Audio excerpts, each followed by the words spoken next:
Merci, Monsieur Von Sydow. Madame Goutou, vous avez la parole. Merci, Monsieur le Président. Félicitations aux rapporteurs qui ont accompli un énorme travail en élaborant un rapport qui est trop ample, dû à un délai de 7 ans complètement démesuré en comparaison avec d'autres pays soumis à la procédure de suivi.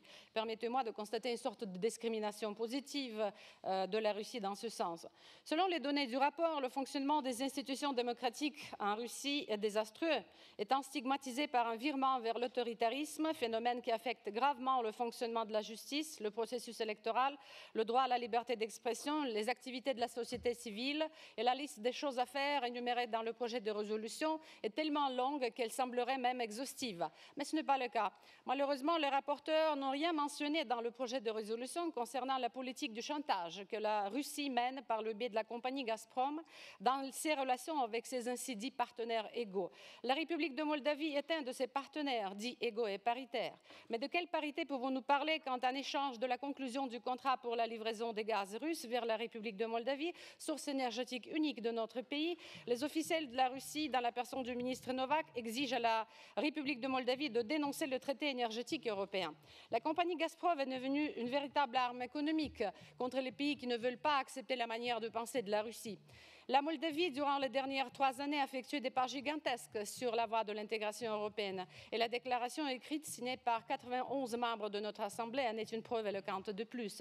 Je suis au regret que la Fédération de Russie tâche de refaire l'Union soviétique en lançant le projet de l'Union eurasiatique, un projet inexistant, mais dont les échos bien payés dans la personne des journalistes et analystes politiques engagés hystérisent les minorités dans les ex-républiques soviétiques, y compris la République de Moldavie, où la nostalgie du passé soviétique communiste obsède les mentalités sociales d'une partie de la population, attrapée dans le mensonge du projet totalitaire communiste.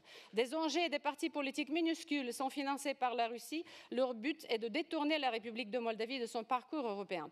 Permettez-moi de rappeler aux collègues russes, les membres de l'Assemblée parlementaire, que l'Empire soviétique a collapsé en 1991.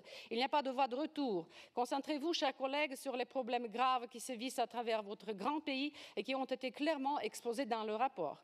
Retirez votre armée du territoire de la République de Moldavie et ne soyez pas hypocrites en disant que nous sommes égaux et paritaires en matière de coopération internationale.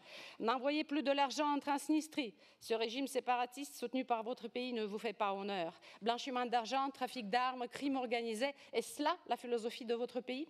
Je refuse de le croire. Chapeau bas et gloire, la Russie de Radyshev, Dostoïevski, Lomonosov, Tchaïkovski, Essénine, Sakharov, Solzhenitsyn. Honte à la Russie de Poutine et de Medvedev, un dieu qui exaspère la jeune démocratie russe. Distingués collègues russes, pour quand le grand changement? Distingués collègues rapporteurs, pour quand le rapport suivant sur le fonctionnement des institutions démocratiques en Russie? Merci de votre attention.